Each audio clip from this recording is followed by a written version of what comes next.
நாம் காலையிலே ஆதியாகமம் 11ஆம் அதிகாரத்திலே நாம் ஆரம்பித்தோம்.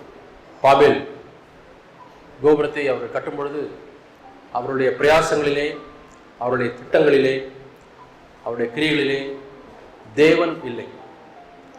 தேவனை அவர்கள் ஒதுக்கிவிட்டார்கள். நாங்கள் செய்ய நினைத்தது எதுவும் தடைபடாது என்று தங்களையே அவர்கள் பிரதானமானவர்களாய், மேன்மையானவர்களாய், உயர்ந்தவர்களாய் நினைத்து விட்டார்கள். என்னாலே எல்லாம் முடியும், நான் எல்லாவற்றையும் செய்வேன் என்று அந்த சுயம். பாவம் என்றால் என்ன? ஆங்கிலத்திலே SIN, SIN.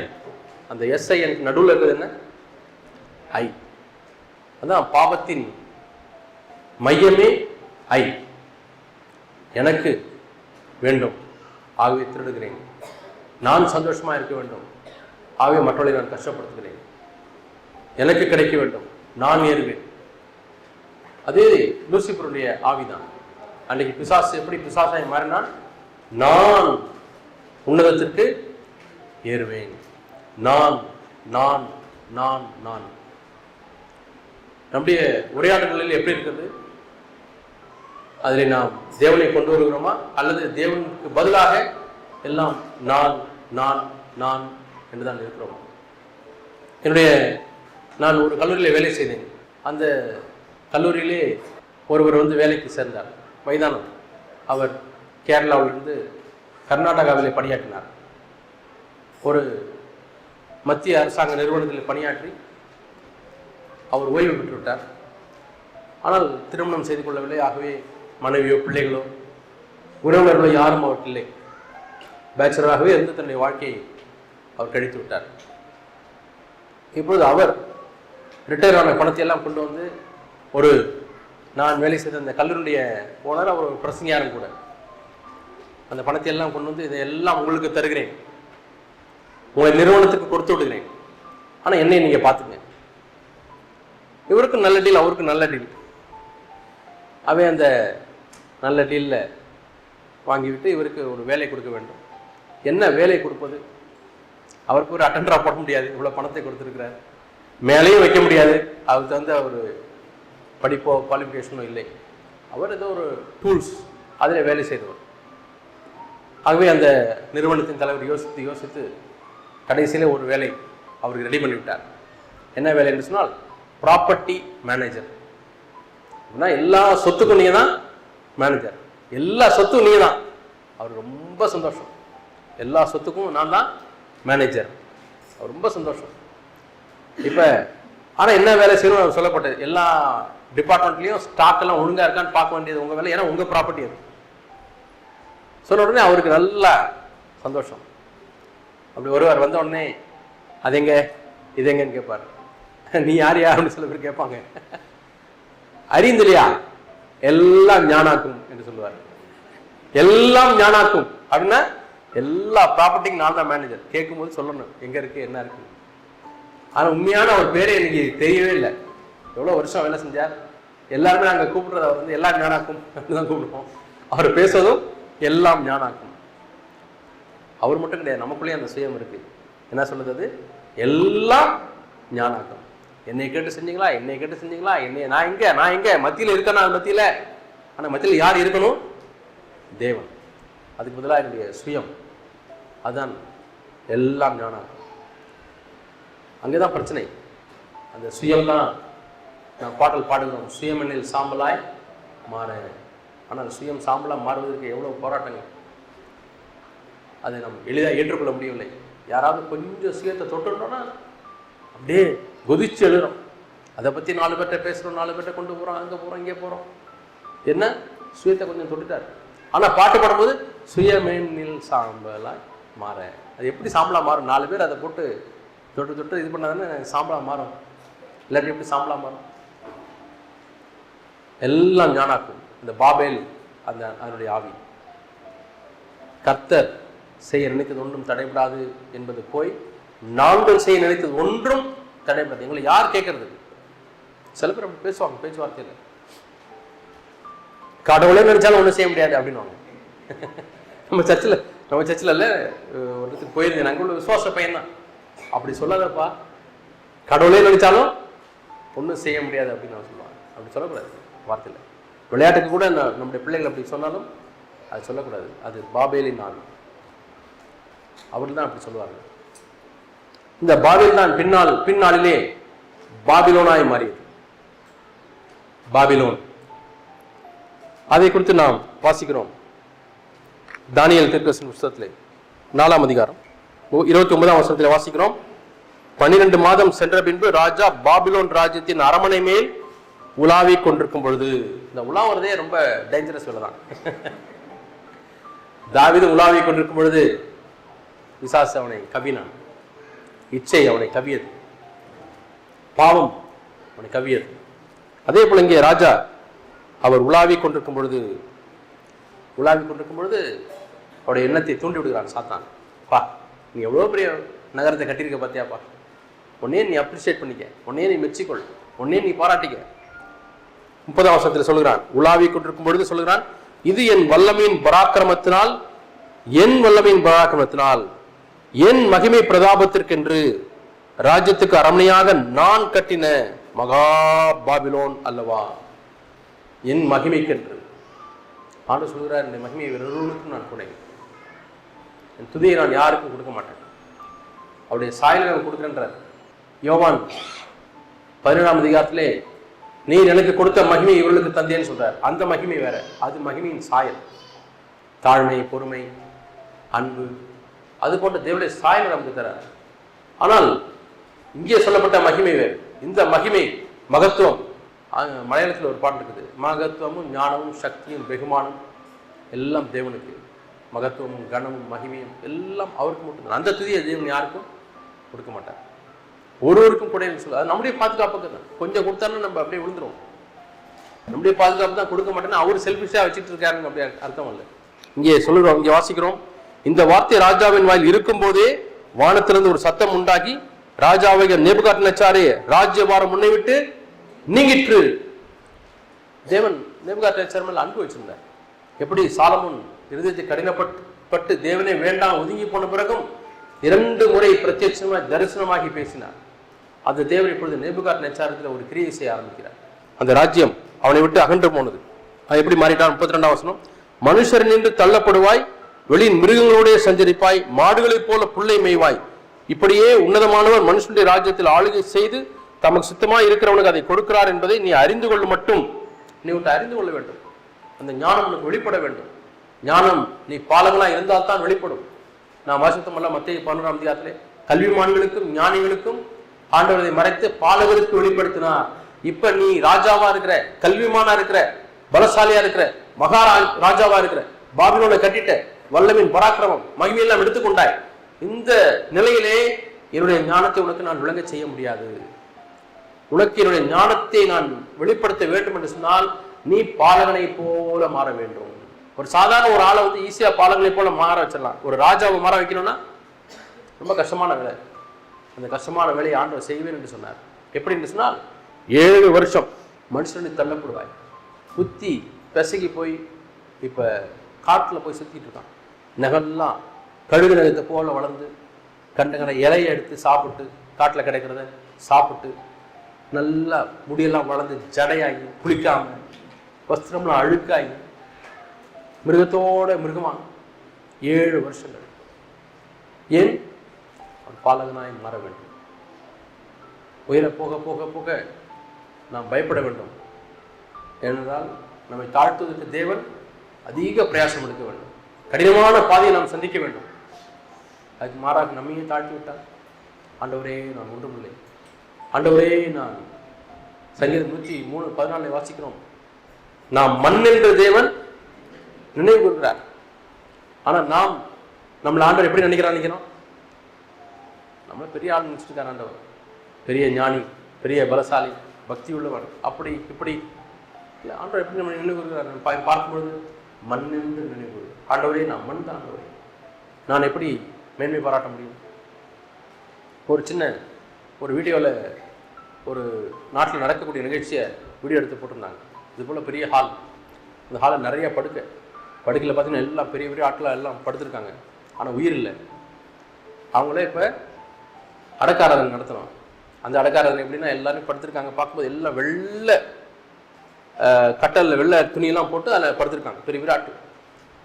கதவை சாத்துறாரு. கதவை சாத்திட்டு ஒரு சின்ன சுவிட்சை போடுறாரு. சுவிட்சை போட்டுட்டு ஆஃப் பண்ண உடனே அந்த நேரம் கழிந்த உடனே அதை ஆஃப் பண்ணுறாரு. இப்போ கதவை திறந்து பாருங்க, திறந்து பார்த்தா இவ்வளோதான் இருக்கு மொத்தமே. பவுடர், அவ்வளோ பெரிய சரீரம். அந்த எலக்ட்ரிக்கல் ஃபர்னஸில் போட்டது கூட எல்லாம் கரண்ட்டில் பவுடர் எடுத்துன்னு தான் இருக்குது. அது சொந்தக்காரங்க ஒரு டப்பாவில் போட்டு மூக்குப்பிடி டப்பா மாதிரி போட்டு இதான் கொண்டு போங்கன்னாங்க. அதை கொண்டு போய் அவங்க அடக்கம் பண்ணிக்க வேண்டியதான். கொரோனா காலத்துலேயே நம்முடைய நாட்டில் நடந்தது, தமிழ்நாட்டில் நடந்தது. ஒரு சின்ன பக்கெட்டில் கொடுக்குறாங்க. இதுதான் அவங்க அப்பாவுடைய சரீரத்தினுடைய ரிமைன்ஸ், மார்டல் ரிமைன் என்று சொல்லுவார்கள், மீதி இருக்கக்கூடிய காரியம். அதை எடுத்துகிட்டு போய் அதை என்ன பண்ணாங்க, பெரிய கல்லறை சவப்பெட்டியை வாங்கி இந்த பக்கெட்டை அதுக்குள்ளே வச்சு போட்டு அதை கல்லையில் அடக்கம் பண்ணிட்டு வராங்க. ஏன்னா அவருக்கு செய்ய வேண்டிய மரியாதை இவ்வளோதான். நம்முடைய மொத்த மதிப்பே இவ்வளோ மண்ணு தான், இவ்வளோ பவுடர் தான். ஆனால் அவன் பேசுகிற பேச்சு, அவனுக்கு இருக்கக்கூடிய பிரஸ்டிஜு, பிரச்சனைகள், அப்பா பாப்பா தீர்க்க முடியாத பிரச்சனைகள் என்னடேக்கும் இருக்கிறது போல. இவ்வளோ கஷ்டமான ஒரு நிமிஷத்தில் நம்ம ஒழுங்கு போயிட முடியும். நேபுகாத்நேச்சார் ஒரு நிமிஷம் தான் ராஜ்யபாரம் அவனை விட்டு நீங்கிட்டு அவன் மிருகத்தை போல மாறிவிட்டான். 7 ஆண்டுகள் வெயிலேயும் பனியிலேயும் நனைந்து புத்தி திரும்ப வந்தது. 33ஆம் வசனம், அவன் சரீரம் ஆகாயத்து பனியிலே நனைந்தது. அந்த நாட்கள் சென்ற பின்பு நேபுகாத்நேச்சாராகிய நான் என் கண்களை வானத்துக்கு ஏறெடுத்தேன், என் புத்தி எனக்கு திரும்ப வந்தது. இப்ப அவனுடைய வாழ்க்கையை பாருங்க. முன்னாடி எல்லாம் பராக்கிரம், நான் கட்டின மகாபாபிலோன் எல்லாம் சொன்னவர் இப்ப என்ன சொல்லுகிறார், நான் ஜீவித்திருக்கிறவரை புகழ்ந்து மகிமைப்படுத்தினேன். அவருடைய கர்த்தத்துவமே நித்திய கர்த்தத்துவம், அவருடைய ராஜ்யமே தலைமுறை தலைமுறையாக நிற்கும்.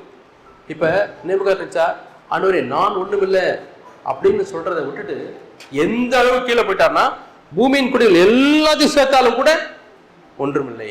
அப்ப நான் எங்க இருக்கேன்? இவ்வளவு தன்னை தாழ்த்திட்டார் பார்த்தீங்க. ஆண்டவர்கிட்ட போய் ஆண்டவரே நான் ஒண்ணுமே இல்லை ஆண்டவரே, நாங்கள் எல்லாரும் சேர்த்தாலும் ஆண்டவரே ஒண்ணுமில்லை, அதுல நான் எங்க இருக்கேன் கண்டுபிடிக்க முடியாது. அந்த அளவுக்கு தன்னை தாழ்த்தி விட்டார். ஆண்டவர் தன்னுடைய சித்தத்தின்படியே வானத்தையும் பூமியும் குடிகளையும் நடத்துகிறார். அவருடைய கையை தடுத்து அவரை நோக்கி என்ன செய்கிறீர் என்று சொல்லத்தக்கவன் ஒருவனும் இல்லை.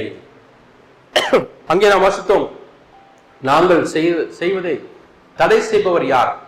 ஒருத்தர் நிறுத்த முடியாதுன்னு சொன்னாங்க பாபில்ல. அதே கருத்தை நேபுகாத்நேச்சார் சொன்னார். ஆனால் இப்ப தாழ்த்தின பிறகு என்ன சொல்கிறார், ஆண்டவரே நீர் என்ன செய்கிறீர் என்று சொல்லத்தக்கவன் ஒருவனும் இல்லை, என் புத்தி எனக்கு திரும்ப வந்தது. 36ஆம் வசனம், என் ராஜ்யத்திலே நான் ஸ்திரப்பட்டேன், அதிக மகத்துவம் எனக்கு கிடைத்தது, அதனாலே நான் ராஜாவை புகழ்ந்து உயர்த்தி மகிமைப்படுத்துகிறேன். அவருடைய கிரியைகள் எல்லாம் சத்தியம், அவருடைய வழிகள் நியாயமானவைகள், அகந்தியாய் நடக்கிறவர்களை தாழ்த்த அவராலே தன்னை பத்தி சொல்லுகிறார். நான் அகந்தியா நடந்தேன், என்னை தாழ்த்துவதற்கு அவரால் ஆகும்.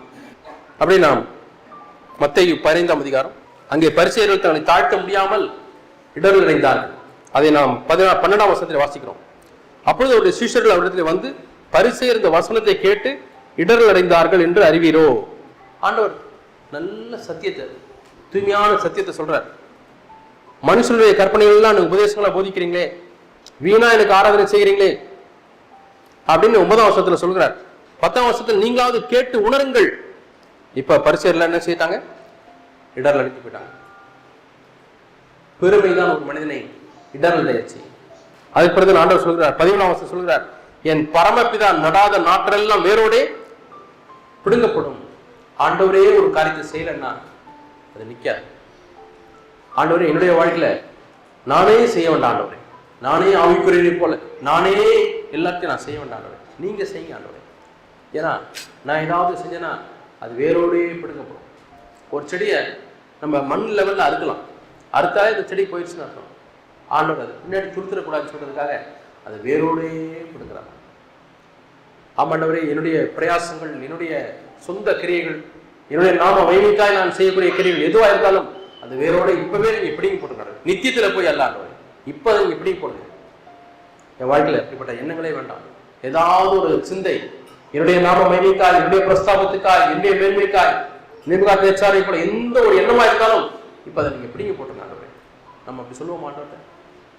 ஆண்டு எப்படி பிடுங்குவார்? வேரோடு ஒரு செடியை பிடுங்கும்பொழுது அது கொஞ்சம் கஷ்டப்படும், கொஞ்சம் வேதனைப்படும். அதுபோல சில சூழ்நிலையை நமக்கு தேவன் அனுமதிக்கலாம். ஆனால் அந்த சூழ்நிலையில் ஆண்டவரை நீரே இதை செய்வீர் என்று சொல்லி நம்ம தாழ்த்தும் பொழுது ஆண்டு கிருபை தருவார். ஆண்டவரை ஒரு பாஸ் நம்ம திட்டலாம், ரொம்ப மோசமாக திட்டலாம், 4 பேர் மைத்தில் வச்சு திட்டலாம், அது தப்பு நம்மளே செஞ்சிருக்க மாட்டோம். ஆனால் அங்கேயே நம்ம தாழ்த்துறோமா இல்லை சத்தத்தை உயர்த்தி நம்ம ரியாக்ட் பண்ணுறோமான்னு ஆண்டவர் பார்ப்பார். தவறாய் நம்மை புரிந்து கொள்வார்கள். அந்த நேரத்தில் நாம் போராடுறோமா, நம்முடைய பேர் போயிடுச்சே அப்படின்னு சொல்லி நம்ம போராடுகளா இருக்கிறோமா, அல்லது நம்ம தாழ்த்துறவங்களா இருக்கோமா? பொலைட்டா நம்ம போய் சொல்லுவதிலே, கண்ணியமாய் சொல்லுவதிலே தப்பு இல்லை. சார் நீங்கள் அன்னைக்கு இப்படி என்னை தவறாக நீங்கள் புரிஞ்சுட்டீங்க, உண்மையாக நடந்த மேட்டர் இதுதான், அது ஓகே, அது நம்முடைய சோலில் நம்ம செய்கிறோம். ஆனால் நம்முடைய ஸ்பிரிட்டில் எப்படி இருக்கோம்? நம்ம ஸ்பிரிட்டில் ஆண்டவரே பரவாயில்ல, நான் தப்பாக புரிந்து கொள்ளப்பட்டேன், நான் என்னை தாழ்த்திடுறேன் ஆண்டவரே அப்படின்னு நம்ம தாழ்த்திட்டா எவ்வளோ ஈஸியாக இருக்கும். ரோமருக்கு 11ஆம் அதிகாரம் 33ஆம் வசனத்தில் தேவனுடைய ஐஸ்வர்யம், ஞானம், அறிவு என்பவர்களின் ஆழம் எவ்வளவா இருக்கிறது. ஆண்டவரே என்னுடைய ஞானத்தை பார்க்கும்போது உங்களுடைய ஞானம் எவ்வளவு பெரியதா இருக்கிறது. நான் ஞானத்தில் குறைவுள்ளவன், என்னுடைய ஞானம் குறைவா இருக்கிறது. ஆனா உங்களுடைய ஞானத்தில் நீர் ஐஸ்வர்யம் உள்ளவர். அவருடைய நியாய தீர்ப்புகள் அளவிடப்படாதவைகள், அவருடைய வழியில் ஆராயப்படாதவைகள். கர்த்தருடைய சிந்தை அறிந்தவன் யார்? அவருக்கு ஆலோசனைக்காரனா இருந்தவன் யார் அப்படின்னு சொல்லிட்டு கடைசியில 36ஆம் வசனத்தில் வாசிக்கிறோம். சகலமும் அவராலும் அவர் மூலமாயும் அவருக்காகவும் இருக்கிறது, அவருக்கே என்றென்றைக்கும் மகிமை உண்டாவதாக. நாம் வாரந்தோறும் சபையிலே நாம் கொஞ்ச நேரம் தேவனை துதிப்பதற்கும் அவரை ஆராதிப்பதற்கும் அவரை தொழுது கொள்வதற்கும் நேரத்தை ஒதுக்குகிறோம். ஆராதனை நேரம் அல்லது துதியின் நேரம் என்று சொல்லுகிறோம். இப்போ தேவனே நீரையே பெரியவர். ஏன் அந்த துதி நேரத்தை தேவன் நம்ம கொடுத்துருக்கிறார் சபையில்? ஏன் நாம் துதிக்க முடியாது தேவன் விரும்புகிறார்?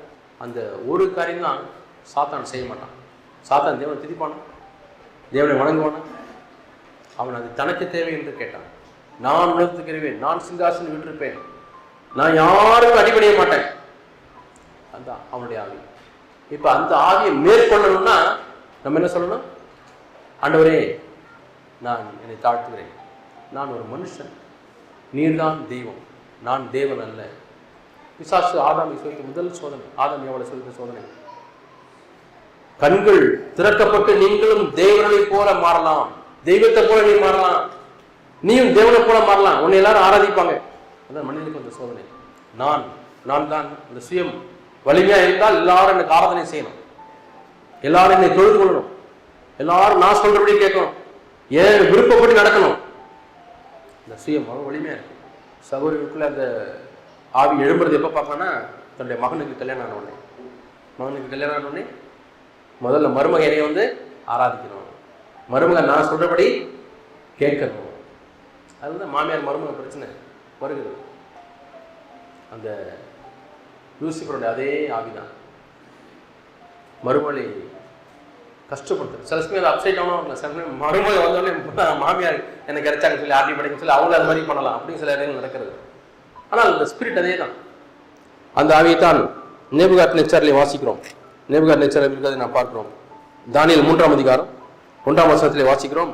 நேபுகாத்நேச்சார் 60 முழ உயரமும் 6 முழ அகலமுமான ஒரு போர் சிலையை பண்ணுவித்தான். 60 முழம்னா 90 அடி. நினைச்சு பாருங்க, இந்த கட்டடம் வந்து ஒரு 12 அடி இருக்கலாம் ஹைட்டு. இது மாதிரி கிட்டத்தட்ட 8 மடங்கு, 8 12 96, 8 மாடி கட்டுங்க, அவ்வளோ ஹைட்டு சிலை. அதனுடைய அகலம் 9 அடி. இது கூட 9 அடி, இதோட பெருசு 9 அடி. அவ்வளோ பெரிய சிலை. அதை வந்து பொன்னினாலே செய்து நிறுத்துகிறான். இப்பொழுது தேசாதிபதிகளையும் அதிகாரிகளையும் தலைவரையும் நியாயாதிபதிகளையும் பொக்கிஷக்காரரையும் நீதி சாஸ்திரிகளையும் விசாரிப்புக்காரரையும் நாடுகளில் உள்ள உத்தியோகஸ்தகர் யாவரையும் ஒரு ஆள் கூட விட்டுறக்கூடாது. என் சுயத்தை வந்து வணங்கணும். எல்லாம் வந்து சேரும்படி அழைத்து அனுப்பினான். அவர் எல்லாரையும் பார்த்து, நீங்கள் நேபுகாத்நேச்சார் நிறுத்தின சிலைக்கு எதிராக எல்லாரும் வந்து நிற்கிறார்கள். இப்பொழுது சொல்லுகிறார், அந்த பொற்சிலை 5ஆம் வசனம் கடைசி பகுதி, அந்த பொற்சிலையை பணிந்து கொள்ள கடவீர்கள். எவனாயிலும் தாழ விழுந்து அதை பணிந்து கொள்ளாமல் போனால் அந்நேரமே எரிகிற அக்னி சூளையின் நடுவிலே போடப்படுவான் என்றான். ஒரு அவ்வளவு பொண்ணு கிடைச்சா நம்மளும் நமக்கு ஒரு சிலை செஞ்சிடும். ஆனா அந்த அளவுக்கு பொண்ணெல்லாம் நமக்கு கிடைக்காது. ஆனா இமேஜினரி ஸ்டாச்சு ஒன்று செய்யணும். நம்ம நான் என்கிற ஒரு கற்பனை சிலை. இந்த வீட்டில் யார் பெரிய ஆளு? நான் தான் பெரிய ஆள். வர எல்லாரும் என்ன பண்ணணும்? அதை வணங்கணும். அவர் சொல்றபடி கேட்கணும். என்ன அவர் நினைக்கிறாரோ அதுபடி செய்யணும். நினைக்கலன்னா ஃப்ரைங் சூழலில் தான் போடுவோம். அந்த சூழல் என்னன்னா, ஏதாவது ஒரு இடத்துல ஒரு நெருக்கம் கொடுக்கறது. இதை உனக்கு செய்ய மாட்டேன், அதை உனக்கு செய்ய மாட்டேன், உன்கிட்ட பேச மாட்டேன், அதை பண்ண மாட்டேன், இதை பண்ண மாட்டேன். எப்படிப்பட்ட ஆவிப்பாரு உங்கள் வீட்டில்? அப்படி நம்ம செய்கிறோமா? யாருக்காச்சும் செய்கிறோமா? சில அப்பா அம்மா சொந்த பிள்ளைகிட்ட அப்படி இருப்பாங்க. சொந்த பிள்ளைகிட்ட அவங்களுக்குன்னு ஒரு ஃப்ரீடம் கிடையாது, ஒரு சுதந்திரம் கிடையாது, ஒரு விடுதலை கிடையாது. ஒன்றும் அப்பா அம்மாட்ட பேசவே முடியாது பிள்ளைங்க. அவங்க டக்குனா சொல்லணும். அப்படியே ஒரு வீட்டில் எப்படி தான் அப்பா தூரம் வரும்போது சைக்கிள் பெல் அடிப்பார். அப்படியே எல்லாரும் அப்படியே வெட்டி பாம்பா அடைக்கணும். கரைச்சி இப்படிதான் பேசுறாரு. ஏன்னா அப்பா இருக்கார் வீட்டில். போயிட்டாருன்னா அந்த வீடே வேற மாதிரி மாறிடும். அப்படி ஒரு terror, spirit of Lucifer Nebuchadnezzar. இங்கே அக்னி சூழலில் போடுவாங்க. நான் பார்த்துருக்கேன். அவங்க பையன் ஏதாவது செய்யலைன்னா முன்னாடி நிற்க வச்சு ஒரு 5-6 படி இருக்கு, மேலே நின்றுப்பார். நெருப்பு குச்சை கொளுத்தி மேலே போடுவார். ஒரு பேக்கெட் பிளாக் அப்படியே நிற்பான். முதல் பையன். ரெண்டாவது பையன் எங்கள் வீட்டுக்கு ஏற்ற இல்லை. ரெண்டாவது பையன் அவன் நல்லா என்னையும் கூட்டிகிட்டு போயிருக்கான். இந்த பாரெல்லாம் போய் செஞ்சு ஃபுல்லப்ஸ்லாம் செஞ்சு நல்ல பாடியெல்லாம் என்ன மோட்டிவேஷனா அப்பா ஒரு கை பார்த்துடணும்னு. அதே மாதிரி அந்த பையனை மிரட்ட ஆரம்பிச்சாரு. உடனே கையை பிடிச்சான். ஒழுங்காக அது இல்லாட்டி குத்திடுவாரு. அப்படியே அடங்கிட்டார். நான் முதல் பையனால் செய்ய முடியல. ஒரு முறை இதே போல் விறகு கட்டை தூக்கி போடுவார் மேலே.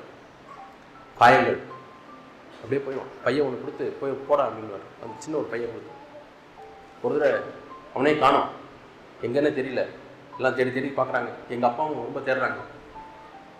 சில பைக் எங்கள் வீட்டுக்கு வந்துடுவார். எங்கள் வீட்டில் வந்து ஒழிஞ்சுக்குவார். உடனே ரோட்டில் வந்து நிறுத்துவார். அவன் அப்பனா மாமாவோட எப்படி அங்கே போடா அப்படின்னு எல்லா இடத்துல திட்டுவார்.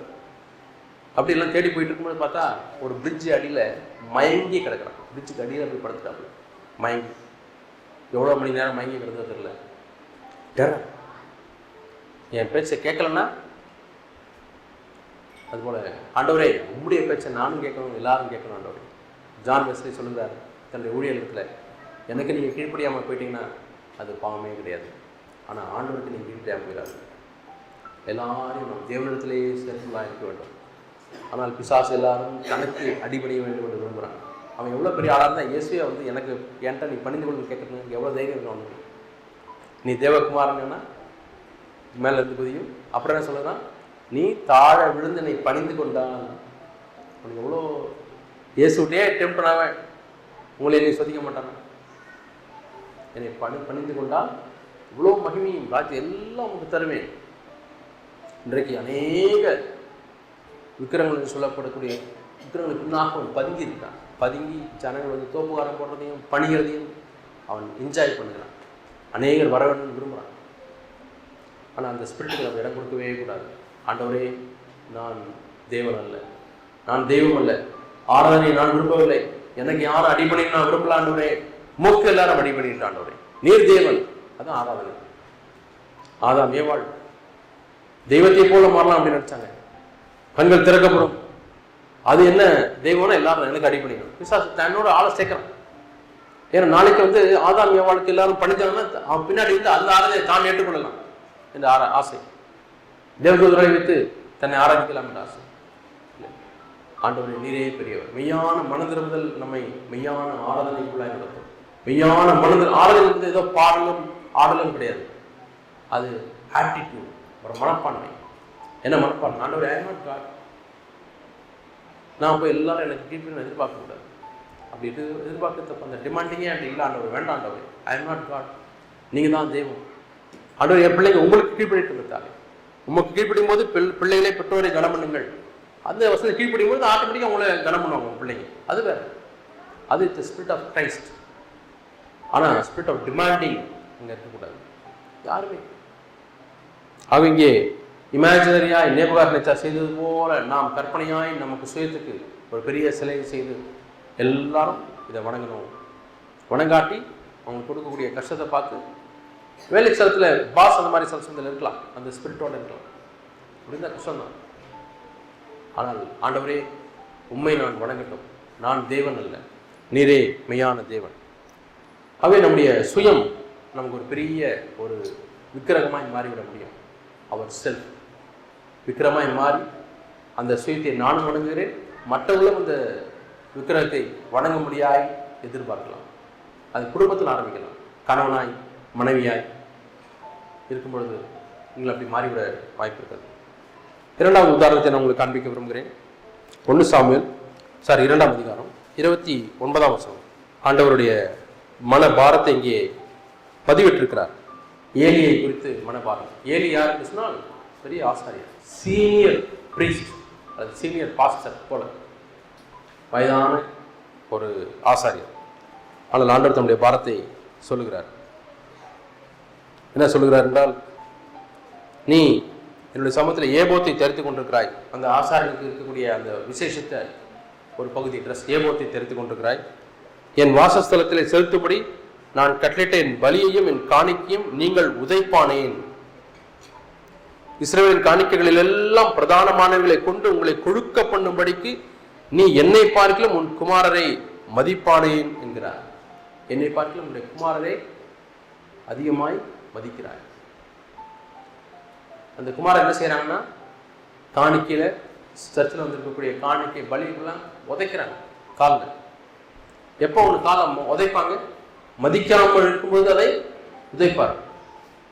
இன்சல்ட். சின்ன பிள்ளைங்களா இருக்கும்போதெல்லாம் புக்கை காலில் மிதிச்சிட்டோம்னா என்ன சொல்லுவாங்க, சொல்லி கொடுப்பாங்க, அதை தொட்டு இப்படி கும்பிடும். நம்ம இப்படி செய்ய தேவையில்லை, ஆனால் மிதிக்கக்கூடாது. மிதித்தால் நம்ம அதை அவமதிக்கிறோம் என்ற அர்த்தம். அது ஒரு பொருட்டாய் நாம் எண்ணவில்லை என்ற அர்த்தம். தேவனுக்கு கொடுக்கக்கூடிய ஒரு பலி காணிக்கும் அது எவ்வளோ கஷ்டப்பட்டு அவர்கள் சம்பாதித்து பிரயாசப்பட்டு தேவனுக்கென்று வைத்து தேவனுடைய ஆலயத்துக்கு கொண்டு வந்து தேவனுக்கே நாம் கொடுக்கிறோம் என்று கொடுக்கப்படும் பொழுது அதை மிதிச்சாங்கன்னா எப்படி இருக்கும்? உங்களுக்கு யாராவது வீட்டில் ஒரு கிஃப்ட் கொண்டாந்து கொடுக்குறாங்க, அந்த கிஃப்டை வாங்கி அங்கேயே கீழே போட்டு இப்படி உதச்சி அதை கொண்டு குப்பத்தூரில் போடுறேன்னு எப்படி இருக்கும் உங்களுக்கு? நாம் நினைத்து பார்க்க முடிகிறதா? அப்படி யாராவது செஞ்சாங்கன்னா நீங்கள் கொண்டு போய் கொடுக்கக்கூடிய கிஃப்டை. ஆனால் அது நடந்தது எங்கே என்று சொன்னால் தேவனுடைய ஆலயத்திலே, ஏழி சமயத்திலே, ஏழியுடைய காலத்திலே அதை உதைக்கிறாங்க. உதைக்கக்கூடிய அளவுக்கு ஏன் வந்தாங்கன்னா, அப்பா அவனுக்கு இடம் கொடுத்தார். சின்ன விஷயத்தில் தவறு செய்யும் பொழுதே அவளை கண்டிக்கவில்லை, அவளை அதிகமாய் மதித்தார். உங்கள் பிள்ளைங்களை நீங்கள் கண்டிக்கக்கூடாத அளவுக்கு நீங்கள் மதிக்கிறீங்களா? உங்கள் பிள்ளைகளை தெய்வத்தை காட்டிலும் அதிகமாய் மதித்தால் உங்கள் பிள்ளைகள் தான் உங்களுக்கு விக்கிரகம். உங்கள் பிள்ளைகள் தான் உங்களுக்கு விக்கிரகம். அவங்க எவ்வளோ காரியத்தை கேட்கலாம், சொல்லணும். இந்த வீட்டில் நாங்கள் இருக்கிற வரைக்கும் இப்படி தான் இருக்கும், மற்ற காரியம் நடக்காது. இந்த வீட்டை விட்டு வெளியே போயிட்டுனா அதனுடைய காரியம், அதுக்கு நான் பொறுப்பல்ல. அதாவது வயது வந்து படித்து வேலைக்கு போய் அதுக்கப்புறம் அவனுடைய காரியம், பெற்றோர்கள் பொறுப்பல்ல. ஆனால் அதுவரை வீட்டில் இருக்கும் வரை நீ எப்படி ஆடையை கொடுத்துக்கிற, எப்படி பேசுகிறாய், என்ன வார்த்தையெல்லாம் வைத்து பேசுகிறாய், அப்பா அம்மாவை எப்படி பேசுகிறாய், மற்றவங்களை வீட்டில் எப்படி பேசுகிறாய். ஏஜூட்டில் இருக்கவங்களை அவங்களெல்லாம் வந்து கண்டபடி பேசிட்டு நீங்கள் அந்த சந்தோஷத்தில் இருந்தீங்கன்னா நாளைக்கு உங்களே இப்படி தான் பேசுவாங்க.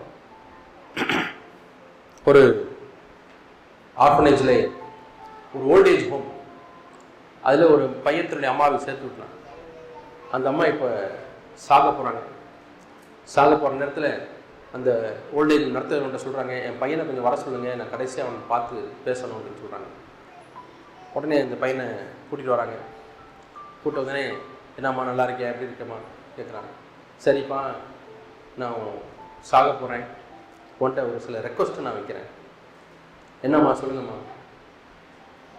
இந்த ரூமில் இருக்கக்கூடிய ஃபேன் வந்து கொஞ்சம் ரிப்பேர் பண்ணுப்பா, அது ரொம்ப நாளாக ஓடலை, ஃபேனை ரிப்பேர் பண்ணு. இந்த ஃப்ரீசரே ஒர்க் பண்ண மாட்டேங்குது, எந்த பொருளும் வச்சாலும் வச்சு நான் சாப்பிட முடியல, அதையும் கொஞ்சம் ரிப்பேர் பண்ணியிருப்பான். இந்த பையன் ஆச்சரியப்பட்டானா, ஏம்மா இவ்வளோ நாள் சொல்லலை, இப்போ சாக போகிறேன், இப்போ வந்து சொல்கிறேன், இப்போ நான் ரிப்பேர் பண்ண ஏதாச்சும் உனக்கு பிரயோஜனம் இருக்கா? இல்லைப்பா, உன் பையன் உன்னை இந்த ரூமில் கொண்டாந்து சேர்த்தானா நீ கஷ்டப்படக்கூடாது, நான் தாங்கிக்குவேன், ஆனால் உன்னால் தாங்க முடியாது. நம்ம எப்படி பெரியவர்களை நாம் மதிக்கிறோம். நீங்கள் எப்போ உங்கள் அப்பா அம்மாவை எப்படி நீங்கள் மதிக்கிறீங்க, எப்படி நடத்துறீங்க, அது போல தான் உங்களை உங்கள் பிள்ளைங்க இருப்பாங்க. சபையில் இருக்கக்கூடிய பெரியவர்களையும் நம்முடைய பிள்ளைகள் எப்படி பேசுகிறார்கள், மரியாதையோடு மதிப்போடு நம்ம பேசினா தான் அவங்க அதை ஃபாலோ பண்ணி பேசுவாங்க. நீங்கள் கணவனும் மனைவியும் பெருசு கிளசு அப்படி இப்படிலாம் சொல்லி பேசுனீங்கன்னா அப்படி பேசவே கூடாது. அந்த மாதிரி வார்த்தைகள் என்னுடைய பிள்ளைகள் ஒருவருடைய வாயிலும் வரக்கூடாது. அவர்களை கண்ணியமாக நம்ம கூப்பிடணும், மரியாதை நம்ம கூப்பிடணும். அப்போ தான் நம்முடைய பிள்ளைகள் அதை கற்றுக்கொள்வார்கள். ஆனால் ஏலி அப்படி கற்றுக் கொடுக்கவில்லை. அவங்க பலியையும் காணிக்கைகளையும் உதைத்தார்கள். பணம்னா மதிப்பே தெரியல. பணம் சம்பாதிச்சா மதிப்பு தெரியும்.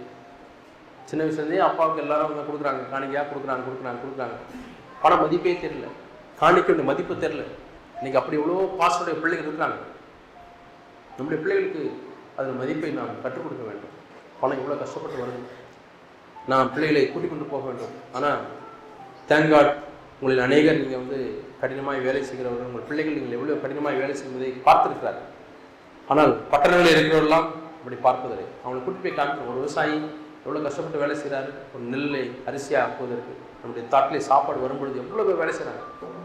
கோழி இப்படி வளர்க்குறாங்க, மாடு இப்படி வளர்க்குறாங்க, இப்படி பால் கறக்குறாங்க. அதெல்லாம் காமிக்க வேண்டும். நான் பிள்ளைகளை கூப்பிட்டு காமிச்சிருக்கிறேன். ஏன்னா எங்கள் வீட்டில் நாங்கள் கோழி வளர்த்தோம், ஆடு மாடெல்லாம் வளர்க்கல. ஆனால் பக்கத்துல எல்லாம் மாடெல்லாம் வளர்ப்பாங்க. எவ்வளோ கஷ்டப்படுவாங்க, மாட்டை இப்படி குளிப்பாட்டுவாங்க, சாணி அள்ளி போடுறது எல்லாம் பார்த்துருக்கோம். ஆனால் ஏழை வீட்டில் வந்த பிள்ளைகளுக்கு அது தெரியவில்லை. அவர்கள் காணிக்கையை உதைக்கக்கூடிய அளவுக்கு பணம் மதிப்பை தெரியலன்னா பாருங்க. அப்போ எவ்வளோ கையாண்டிருப்பாங்க, அவங்க தவறாகி செலவு செய்திருப்பாங்க. காசு தூக்கிப்பட்ட யாரோ வராங்க, அங்கேயே தேவாலயத்துக்கு பக்கத்திலேயே அவர்கள் வேசித்தனம் செய்கிறார்கள்.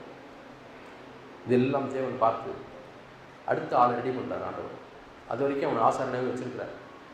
என்றைக்கும் அவன் ஆசாரனுடைய நிலையிலிருந்து ஆண்டவர் நீக்கியிருக்கலாம், ஆனாலும் பொறுமையுள்ளவனாக இருக்கிறார். நான் காலையில் சொன்னது போல அந்த யூதாஸ் காரியத்தில் ஆண்டவர் பொறுமையுள்ளவனாக இருந்தார். கடைசி கர்த்தருடைய பந்தியிலையும் கூட அவனுக்கு இடம் கொடுத்தார். அப்படிதான் அதை மனம் திரும்ப மாட்டான் சொல்லி காண்பித்தார். எல்லாரும் நானும் என்று கேட்டார். ஆனால் அவன் மனம் திரும்ப முடியும். அவன் திருடுனான் அப்படின்னாலே ஆண்டவர் பொறுமையாக இருந்தார். அதே போல் ஏழுடைய விஷயத்திலையும் இந்த பிள்ளைகள் உதைத்து வளர்ந்து பொறுமையாக இருக்கிறார். ஆனால் ஆண்டவர் என்றென்றைக்கும் பொறுமையாக இருக்க மாட்டார். என்றென்றைக்கும் பொறுமையாக இருக்க மாட்டார். நான் காலையில் சொன்னேன், point of no return. Control விட்டு வெளியே போச்சுன்னா திரும்பி வரவே முடியாது, நினைத்தாலும் வர முடியாது. ஏசா அந்த பாயிண்டை தாண்டி போயிட்டார். எப்படி தெரியும்? எபிரேயரில் வாசிக்கிறோம், ஏசா கண்ணீர் விட்டு அழுதும் மனதிருந்தலை காணாமல் போயிட்டான். பாயிண்ட் ஆஃப் நோ ரிட்டர்னை தாண்டி போயிட்டான். எல்லாருடைய வாழ்க்கையிலும் ஆண்டவர் ஒரு லைன் வச்சிருக்கிறார். அந்த லைன் வர்ற வரைக்கும் பொறுமையா இருப்பார். அந்த லைனை தாண்டிட்டோம்னா நாம் திரும்ப முடியாது. அதே போல ஏழுடைய வாழ்க்கையிலே, ஏழுடைய பையனுடைய வாழ்க்கையிலே ஆண்டவர் இன்னும் பொறுமையாக ஒரு பக்கம் இருக்கிறார். இன்னொரு பக்கத்திலே ஒரு ஆளை ஆயத்தப்படுத்துகிறார். அண்ணாள் ஆரம்பத்தில் எப்படி வந்திருப்பாங்க, ஆண்டவரே எனக்கு பிள்ளைங்க தாங்க, ஜோமனிலே இருக்காங்க. ஜோமனி கண்ணீர் விட்டு ஆண்டவரே இப்ப பிள்ளைங்க எனக்கு வேண்டாம், ஒரே ஒரு பிள்ளைய தாங்க. இன்னும் ஜோமட்டாங்க. ஆண்டவர் ஆயத்தப்படுத்துறாரு. ஆண்டவரே அப்படி ஒரு பிள்ளையை கொடுத்தீங்கன்னா, இப்ப ஆண்டவருக்கு எந்த பிள்ளை பிறந்தா இந்த இடத்துக்கு வரப்போகுது அப்படின்னு ஆண்டவர் வாஞ்சியா இருக்கிறார். ஆண்டவருக்கு ஒரு மனிதன் கிடைப்பது அவ்வளவு பிரஷியஸ், ஒரு ஆபிரகாம் கிடைப்பது. ஆகவே ஆண்டவர் காத்துக்கொண்டே இருக்கிறார். ஒரு தாவீது கிடைப்பது. சவுல் பின்வாங்கி போன உடனே தேவன் ஆயத்தப்படுத்தி விட்டார் ஒரு பையனை. இங்கே தேவன் அப்படி ஆயத்தப்படுறார். அண்ணாள் ஜெபிக்கிறாங்க. இப்ப அண்ணாள் எந்த அளவுக்கு வந்துட்டாங்கன்னா, ஆண்டவரே நீங்க ஒரு பையனை கொடுத்தீங்கன்னா நான் பால் மறந்தவுடனே கொண்டு போய் ஆலயத்தில் விட்டுறேன், ஊழியத்துக்கு கொடுத்துறேன். எல்லாம் ஊழியத்துக்கு வளர்ந்த பையன் தான் கொடுப்பாங்க. ஆனா பால் மறந்தவுடனே விட்டுறேன். நினைச்சு பாருங்க, அந்த அண்ணாளுக்கும் அவனுடைய கணவருக்கும் எல்கானா அந்த எவ்வளோ வருஷம் கழிச்சு அந்த குழந்தை பிறந்து அந்த குழந்தைய நம்மளே வச்சு நினச்சிருப்பாங்க. ஆனால் அண்ணாள் சொன்னான், இல்லைங்க நான் ஆண்டவர்கிட்ட கேட்டதே நான் தேவனுடைய ஆலயத்தில் நான் விட்டுறேன்னு சொல்லி தான் நான் கேட்டேன். அது வந்து ஆண்டவர் கொடுத்தாரு. அந்த ஆண்டவருக்கு நம்ம கொடுத்த பொறுத்தனைக்கு நம்ம கண்டிப்பாக அதை நிறைவேற்றியே தரணுங்க. வேண்டாங்க, இல்லை இன்னும் ஒரு மாதம் வச்சுக்கலாம், இன்னும் 2 மாதம் வச்சுக்கலாம், வேண்டாம். ஆண்டவர்கிட்ட நான் சொன்னது என்ன, பால் மறந்தவனே நான் கொண்டு விட்டுருவேன். சின்ன பையனை கொண்டு விட்டாங்க ஆலயத்தில். அந்த பையனை யார் தான் ட்ரெயின் பண்றா? ஆளே இல்லை, வேற ஆள் இல்லை, ஏழிதான் ட்ரெயின் பண்றாரு. ஆனால் ஒரு நல்ல ட்ரைனிங் கொடுத்தார். ஒரே ஒரு ட்ரைனிங், ஆனால் நல்ல ட்ரைனிங்கை கொடுத்தார். என்ன ட்ரைனிங்? கர்த்தாவே சொல்லும் அடியேன் கேட்கிறேன். அருமையான ட்ரைனிங். நம்முடைய பிள்ளைகளுக்கு சொல்லிக் கொடுக்குறோமா? கர்த்தாவே சொல்லும் அடியே கேட்குறேன். சின்ன வயசுலேயே பிள்ளைகளுக்கு சொல்லிக் கொடுக்கணும். ஜெபம் பண்ணு, ஆண்டவரே என்கிட்ட பேசுன்னு கேளு. ஆண்டவர் வசனத்து மூலமாக பேசுவார்.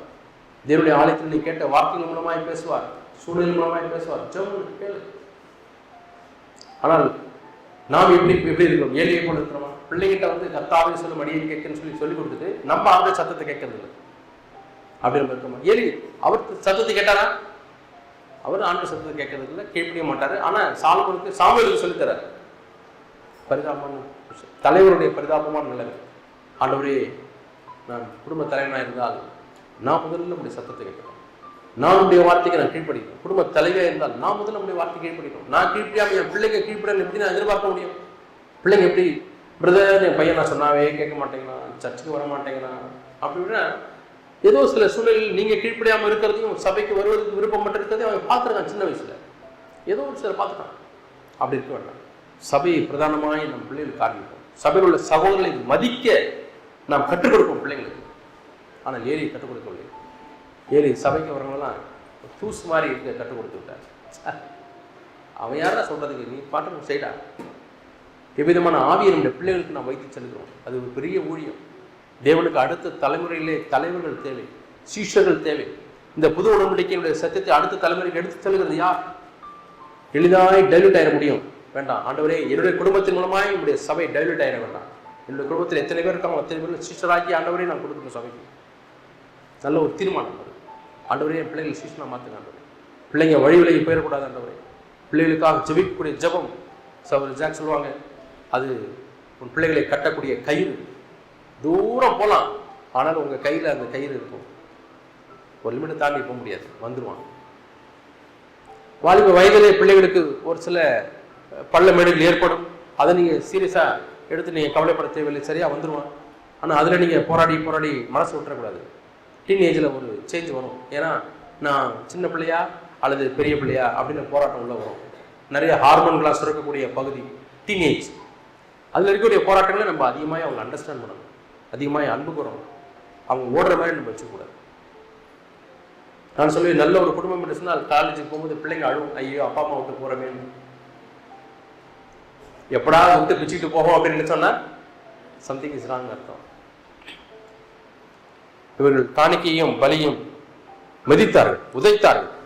ஆண்டவர் சொல்கிறார், அவன் உதைப்பதற்கு காரணம் நீ என்னை பார்க்கலும் உன் குமாரரை அதிகமாக மதிக்கிறாய். அதுதான் ஆண்டவர் இந்த சமயத்தில் தான் ஆண்டவர் சொல்கிறார், 30ஆம் வசனம், என்னை கனம் பண்ணுகிறவர்களை நான் கனம் பண்ணுவேன், என்னை அசட்டை பண்ணுகிறவர்கள் கனஈனப்படுவார்கள். ஆண்டவர் எப்படி கண் முன்னாடியே இந்த பையனை ஆயத்தப்படுத்தி சாமுவேல் பிறந்து, அன்னாளை ஆயத்தப்படுத்தி சாமுவேல் பிறந்து அந்த ஏலியுடைய பிரசனத்திலேயே வளர்றான். ஆனால் அவன் தன்னை கரைப்படுத்திக் கொள்ளவில்லை. அதை அப்ரிஷியேட் பண்ணணும். அவன் தன்னை ஏழி பிள்ளைகளை பார்க்கறான். அப்ப அவனும் அது மாதிரி மாறி இருக்கலாம்ல. ஆசாரிய பிள்ளைங்க எப்படி இருக்காங்க, நானும் அப்படி ஆகலாம். ஆனா அப்படி மாறல. அவன் தேவனுக்கு பயந்திருந்தான். ஏனென்றால் ஒரே ஒரு காரியம், கர்த்தருடைய சத்தத்தை கேட்டான். கர்த்தாவே சொல்லும்படியே கேட்கிறேன். ஆகவே ஏழை சொல்வதோ ஏழுடைய பிள்ளைகள் சொல்வதை காட்டிலும் கர்த்தர் சொல்வதை அதிகமாக அவன் மதித்தான். நாம் யார் சொல்வதை மதிக்கிறோம்? பிள்ளைங்க கேட்குறாங்க, நான் வந்து இந்த பையன் ரசிக்கப்படலை, அவன் புறஜாதியான பையன், அவனை தான் நான் கல்யாணம் பண்ணுவேன் அப்படின்னா, சரி சரி சரி ஐயோ பையன் சொல்லிட்டான், சரி செய்ப்பா அப்படின்னு நீங்கள் சொல்லலாம். இல்லை, கர்த்தருடைய வார்த்தையை சொல்லுகிறது அவிசுவாசியோடு கூட விசுவாசிக்கு பங்கு இல்லை, பிழைக்கப்பட முடியாது வேதம் சொல்லுது. நான் வேதத்துக்கு பயந்து நடக்கிறேன், அதையும் மீறி நீ தீர்மானம் எடுத்தால் அது முடிய காரியம். தகப்பன் தாய் என்ற விதத்திலே என்ன மினிமம் கடமையை இருக்கோ அதை நாங்கள் செஞ்சுருவோம். அதுக்கப்புறம் உடைய காரியம். நாங்கள் அதில் பங்கெடுக்க மாட்டோம். யாரை நாம் மதிக்கிறோம்? தேவனுடைய வார்த்தை அதிகமாக மதிக்கிறோமா? கனம் பண்ணுகிறோமா அல்லது கனவீனம் பண்ணுகிறோமா? ஆண்டு சொல்கிறார், என்னை கனம் பண்ணுகிறவர்களை நான் கனம் பண்ணுவேன், என்னை அசட்டை பண்ணுகிறவர்களை நான் அசட்டை பண்ணுவேன். முதலாவது விக்கிரகத்தை நாம் பார்த்தோம், நம்முடைய சுயம். அதுதான் லூக்கா 16ஆம் அதிகாரத்தில் வாசிக்கிறோம். சீஷத்துவத்தினுடைய நிபந்தனைகளை வாசிக்கும் பொழுது, ஒருவன் தன் ஜீவனையும் இருக்காவிட்டால், தன் சுயத்தையும் இருக்காவிட்டால் அவன் சீஷனா இருக்க மாட்டான். சுயத்தை வெறுக்கணும். ஆண்டவரே நீங்க பெரியவரா இருக்கணும்னு நானே சுயத்தை வெறுக்கணும். ஆண்டவரே நீங்க பெரியவரா இருக்கணும். இரண்டாவது, தன்னுடைய மனைவியாயிரும் பிள்ளைகளையாயிரும் தகப்பனையாவது தாயாவது வெறுத்து விடாவிட்டால் அவன் எனக்கு சீஷனா இருக்க மாட்டான். அப்படின்னு என்ன அர்த்தம்னா, தேவனை காட்டிலும் அதிகமாக என்னுடைய தகப்பனையோ தாயையோ மனைவியோ பிள்ளைகளையோ நான் மதிக்கக்கூடாது, அதிகமாக மதிக்கக்கூடாது. அவர்களும் கொடுக்க வேண்டிய மதிப்பை கொடுக்கணும். ஆனால் தேவனை விட அதிகமாக நான் மதிக்க மாட்டேன். அது எப்படி தெரியும்னா, தேவன் ஒரு வார்த்தையை சொல்லியிருக்கிறார், அதை மீறணும்னு பையன் நினைச்சானா அவனுக்கு சப்போர்ட் பண்ணக்கூடாது. மீறணும் மனைவி நினைத்தா அதை சப்போர்ட் பண்ணக்கூடாது. மீற வேண்டும் என்று கணவன் நினைத்தா அதை சப்போர்ட் பண்ணக்கூடாது. சாரிங்க, இதுக்கு நான் உங்களோட ஒத்து போக மாட்டேன், அது தேவனுடைய வார்த்தைக்கு புறம்பா இருக்கு என்று நாம் சொல்ல வேண்டும். பிரசங்கி 11ஆம் அதிகாரம் 8ஆம் வசனம். மனுஷன் அநேக வருஷம் ஜீவித்து அவைகள் எல்லாம் மகிழ்ச்சியா இருந்தாலும் அவன் இருளின் நாட்களையும் நினைக்க வேண்டும், அவைகள் அநேகமாயிருக்கும், வந்து சம்பவிப்பதெல்லாம் மாயே. வாலிபனே, உன் நிலைமையை சந்தோஷப்படு, வாலிப நாட்களை உன் நிறுதியம் பூரிப்பாக்கட்டும், நெஞ்சின் வழிகளிலும் கண்ணின் காட்சியும் நட, ஆனாலும் இவர்கள் எல்லாவற்றை நிமித்தமும் தேவனுடைய நியாயத்திலே கொண்டு வந்து நிறுத்துவார் என்று அறிந்து கொள். இளவயதும் வாலிபமும் மாயையே. 6ஆம் வசனத்துல வாசிக்கிறோம், விதை விதைப்பது, இன்பம், எல்லா காரியம், தனக்கு விரும்பின ஒரு காரியத்தையும் அவன் மறைக்கவில்லை, எல்லாம் அவன் சம்பாதித்தான். 2ஆம் அதிகாரத்தில் வாசிக்கிறோம் 3ஆம் வசனத்திலே, என் தேகத்தை மதுபானத்தாலே சீராட்டி கொண்டிருக்கவும் மதியத்தை பற்றி கொண்டிருக்கும் என் உள்ளத்தில் வகை தேடினேன். லிக்வர், இந்த காரியத்தை கொண்டும் லிக்வர் பக்கமே போகக்கூடாது. பெற்றோர்களும் பிள்ளைகளும் ரொம்ப கேர்ஃபுல்லாக இருக்கணும். ட்ரக்ஸ், கல்லூரி போகிற பிள்ளைகள் பையன்கள் அந்த பழக்கத்தை கற்றுக் கொடுக்கிறார்கள், அதில் அடிமையாகி இருக்கிறார்கள். நான் ஒரு கிறிஸ்தவ வீட்டுக்கு போயிருந்தேன். அவர் பெரிய இன்ஜினியர், ஹைவேஸில் வீட்டுக்கு போயிருந்தேன். அவர் இல்லை, ஆனால் வீட்டில் ஒரு குண்டாக ஒரு ஆள் உட்காந்துருந்தார். அவர் அப்படியே சிகரெட் எடுக்கிறாரு. அம்மா ஓடி போய் ஒரு ஆஸ்ட்ரே கொண்டு வந்து வைக்கிறாங்க, சாமான் போடுறதுக்கு ஒரு தட்டு கொண்டு வந்து வைக்கிறாங்க. நான் கேட்டேன், இவர் யார் அவங்க யாருன்னு கேட்டேன். அப்போ சொன்னாங்க, இந்த மகன், அது அம்மா. ஓடி கொண்டு வந்து வைக்கிறாங்க. ஏன் இப்படி நடக்குது? பையன் சிகரெட் எடுத்த உடனே அம்மா ஓடி வந்து வைக்கிறாங்க. கல்லூரியில் படித்து கொண்டு வந்த அண்ணா யூனிவர்சிட்டியில் 2வது வருஷம் அந்த ட்ரக்கில் பழக்கமாகி விட்டாங்க. ட்ரக்ஸ் பையங்க யாராவது கொண்டாந்து கொடுத்தாங்கன்னா, பிள்ளைங்க யாராவது வந்து கொடுத்தாங்கன்னா வாங்காதீங்க, தயவுசெய்து. பிள்ளைங்களுக்கு சொல்லித்தர வேண்டும். அதை டேஸ்ட் பண்ண ஆரம்பித்தான். ட்ரக் அடிக்டாக மாறி கல்லூரி படிக்க முடிக்கலை. வீட்டில் வந்து சாப்பிட்றது ட்ரக், இப்படியே வந்து குண்டாகி என்ன நிலைமை? இந்த தாய் சொல்லுகிறாள், நரகமாக இருக்கிறது வீடு, ஆனால் என்னை அடிச்சிருவான். சாலமோன் அப்படிதான் போயிட்டார். பிசினஸ், பெரிய வேலைகளை செய்த 4ஆம் வசனம், எனக்காக வீடுகளை கட்டினேன், திராட்சை தோட்டங்களை நாட்டினேன், கார்டன், லேண்ட், கனி விருட்சங்கள், சிங்கார வனங்கள், ஃபார்ம் லேண்ட். அதுக்கப்புறம் வேலைக்காரிகள் நிறைய பிறந்தாங்க வீட்டில். ஆடு மாடு, பொன் வெள்ளி, 8ஆம் வசனம், வெள்ளி பொன், மியூசிக் இசை, சங்கீதக்காரர்களையும் இன்பமான பலவித வாத்தியங்களும் சம்பாதித்தேன். எனக்கு முன் எல்லாரை பார்க்கலாம் நான் பெரியவனும் திரவிய சம்பனும் ஆனேன். எல்லாம் இருந்தும் அவனுடைய முடிவு என்ன ஆகிவிட்டது? இதைத்தான் தேடி இன்னைக்கு மனுஷன் ஓடிட்டே இருப்பான். ஆண்டவர் சொல்லுகிறார், இவர்கள் எல்லாம் அஞ்ஞானிகள் நாடி தேடுகிறார்கள். நீங்க இதை தான் பெருசுன்னு நினைச்சிட்டு இருந்தீங்கன்னா வேதம் உங்களுக்கு கொடுக்கக்கூடிய பெயர் அஞ்ஞானிகள். அது மத்தேயு 6ஆம் அதிகாரத்தில் வாசிக்கிறோம். மத்தேயு 6ஆம் அதிகாரம் 32ஆம் வசனம், இவைகள் எல்லாம் அஞ்ஞானிகள் நாடி தேடுகிறார்கள். எவைகள் என்று சொன்னால் மேலே நீங்க வாசித்து பாருங்க. உடைக்காக, எண்ணத்தை உடுப்போம், எண்ணத்தை உண்போம். அப்ப சாலமோனை பற்றி சொல்லுகிறார் 29ஆம் வசனம், என்றாலும் சாலமோன் முதலாய் தன் சர்வ மகிமையிலும் அவைகள் ஒன்றை போலாயிலும் உடுத்தியிருந்ததில்லை என்று உங்களுக்கு சொல்லுகிறேன். ஆண்டவர் அப்படி காட்டு புஷ்பங்களை உடுத்தியிருக்கிறார். அப்ப சாலமோன் ஆண்டவர் நினைச்சு பார்க்கிறார், அவன் தான் பயங்கர ட்ரெஸ்ல. ஆனால் இவைகள் எல்லாம் அஞ்ஞானிகள் நாடி தேடுகிறார்கள். அஞ்ஞானியாகவே மரித்தார். சாலமோன் ஞானியா இருந்தாலும் மரிக்கும் பொழுது அஞ்ஞானியாக மரித்தார். ஆனால் இவெல்லாம் உங்களுக்கு தேவை என்று பரம பெரிதாக அறிந்திருக்கிறார். ஆனால் நீங்க செய்ய வேண்டியது என்ன? 33ஆம் வசனம், முதலாவது தேவனுடைய ராஜ்யத்தையும் அவருடைய நீதியும் தேடுங்கள், அப்போது இவெல்லாம் உங்களுக்கு கூட கொடுக்கப்படும். அஞ்ஞானிகள், அதுக்கு இன்னொரு பெயர் வந்து மாம்சீக கிறிஸ்தவர்கள், கார்னல் கிறிஸ்டியன்ஸ். கார்னல் என்ற வார்த்தை ஒரு ஸ்பானிஷ் வார்த்தை, கார்னி என்ற வார்த்தை வருகிறது. கார்னி என்று சொன்னால் ஃப்ளஷ். இந்த ஃப்ளஷுக்கு தேவையானது மட்டுமே நாடி போகிறவர்கள். இன்னைக்கு விலங்குகள் அப்படிதான். விலங்குகள் எதை சாப்பிடலாம், ஒரு குருவி கூடு கட்டுது, அதில் தங்கலாம், குஞ்சு பொறிக்குது, சாப்பாடு ஊட்டி வளர்க்குது, பெரிய ஆள் ஆக்குது, அடுத்து அப்படியே சைக்கிள் போயிட்டு இருக்கு. மனுஷன் அதே போல தான் வச்சுங்க. எதை சாப்பிட்டோம், என்ன உடுப்போம், எங்கே தங்கியிருப்போம், வீடு கட்டணும், பிள்ளைங்களுக்கு கல்யாணம் பண்ணி கொடுக்கணும், பிள்ளைங்களை பெக்கணும், வளர்க்கணும், இதுவே நம்முடைய மனசுல இருந்துச்சுன்னா நம்ம அஞ்ஞானிகள்.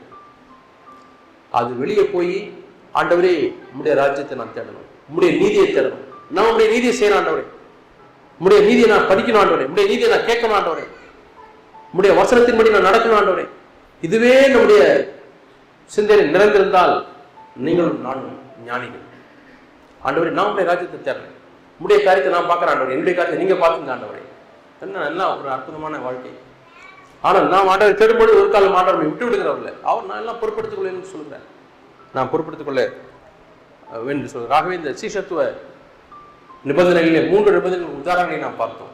முதலாவது, தன் ஜீவனை வெறுக்காவிட்டால் பாபேல் பாபிலோன் நேபுகாத்நேச்சாரை குறித்து பார்த்தோம். தன் சுயத்தை எப்படி அவன் எல்லாரும் வந்து அதை வணங்க வேண்டும் என்று விரும்பினான். இரண்டாவது நாம் பார்த்தது, தன்னை காட்டிலும் மனைவியாவது பிள்ளைகளையாவது ஆண்டவரோடு அதிகமாய் நேசிக்கிறவர்கள். அதற்கு ஒரு உதாரணத்தை பார்த்தோம். ஏலி எப்படி அவன் தன் குமாரனை தவறாய் நடத்திவிட்டான். முடிவென்ன? ஏலியும் மரித்தான், அவன் பிள்ளைகளும் செத்தார்கள். ஓப்பனி பினகாஸ் மரித்தான். அதற்கு பிறகு அந்த சந்ததியே இல்லை, சந்ததியே முடிந்து விட்டது. இல்லாவிட்டால் ஆண்டவர் அநேக சந்ததிகளாக ஆசீர்வதித்திருந்திருப்பார். இனி உன் சந்ததியில் ஒரு ஆசாரியனும் எழும்புவதில்லை, அதோடு முடிந்து விட்டது. தேவனுடைய சாபம். ஆகவே ஆண்டவரே, நான் யாரையும் உண்மை காட்ட நான் அதிகமாக நான் நேசிக்கக்கூடாது. உண்மை நான் கனம் பண்ணணும். எந்த மனிதனையும் ஆண்டவரே உமக்கு பதிலாக நான் கனம் பண்ணக்கூடாது. மனிதனை பிரியப்படுத்தக்கூடாது, உண்மை பிரியப்படுத்தணும் இருக்கணும் ஆண்டவரே. மூன்றாவதாக நாம் கடைசியாக பார்த்தோம், பொசஷன்ஸ், சொத்துக்கள். லேண்டாக இருக்கலாம், வீடாக இருக்கலாம், வேலையாக இருக்கலாம், பிஸ்னஸாக இருக்கலாம். அது என்னை பிடிச்சிடக்கூடாது. நான் தான் அதை பிடிச்சி கண்ட்ரோல் வச்சுக்கணும். அது என்னை பிடிக்க நான் விட மாட்டேன் ஆண்டவரே. தனக்கு உண்டானது எல்லாம் விட்டு விடாவிட்டால் எனக்கு சிஷ்ணா இருக்க மாட்டாங்க. ஆண்டவர் சொன்னார் அந்த ஐஸ்வரனை பார்த்து, வாலிபரான ஐஸ்வரன், இதெல்லாம் வித்துட்டு என்னை பின்பற்றுவார். அவனுக்கு அதை விட மனசு இல்லை. அந்த ஒரு கொஸ்டின் போதும், அதுதான் அவனை பிடிச்சிட்டு இருக்குன்றதை நிரூபிப்பதற்கு. அவன் துக்கத்துடனேயே போய்விட்டான். இன்றைக்கு அவன் நித்தியத்தில் இருந்தால் எப்படி இருப்பான்? சே, இந்த சருகையும் பிள்ளையும் நான் நேசித்து ஆண்டவருடைய அழைப்பை நான் விட்டு விட்டேனே என்று வருத்தப்பட்டு கொண்டிருப்பான். கடைசியாக ஒரே ஒரு உதாரணத்தை சொல்லி நான் முடிக்க விரும்புகிறேன். என்னுடைய பையனும் என்னுடைய தம்பி பொண்ணும் சின்ன வயசில் விளையாண்டுருப்பாங்க. அப்போ அடிக்கடி 2 பேருக்குள்ள சண்டை வரும். என்ன சண்டைனா, ஒரு அட்டைப்பெட்டி இருக்கும், அவன் ஒரு அட்டைப்பெட்டி வச்சுருப்பான், கொஞ்சோண்டு காஞ்ச புல் தலைகள், இதை வச்சுட்டு இது தலையை தூக்கிட்டு போயிட்டுருக்கும், அவன் தலையை தூக்கிப்பான். எது அதை எடுத்துட்டான், ஏன் இதை அவன் எடுத்துட்டான், காஞ்ச சிறிது சண்டை போடுறாங்க. அப்போ ஆண்டவர் பார்த்தார், இது போல தான் பெரியவங்க சண்டை போட்டுருக்காங்க. இன்றைக்கி வச்சுருக்க ரூபா நோட்டம், கணம், இதுக்கெல்லாம் சண்டை போடுறாங்க. பொருளுக்கெல்லாம் அதெல்லாம் சரி, எல்லாம் அழிந்து போகக்கூடியது. புல் இன்னைக்கு அழிக்கும், மட்டக்காரையும் கொஞ்சம் நாள் கழித்து அழியும், அவ்வளோதான். ஆகவே நாம் காணக்கூடியவைகள் எல்லாம் அநித்தியமானவை, காணாதவைகளோ நித்தியமானவை. காணாத தேவனுடைய சுபாவத்தையும் தேவனுடைய ஆசீர்வாதத்தையும் நாம் பெற்றுக்கொள்வோம். முதலாவது தேவனுடைய ராஜ்யத்தை, நீதியும் தருவோம். அப்படி சீஷர்களாய் வாழ தேவன் நமக்கு உதவி செய்வாங்க.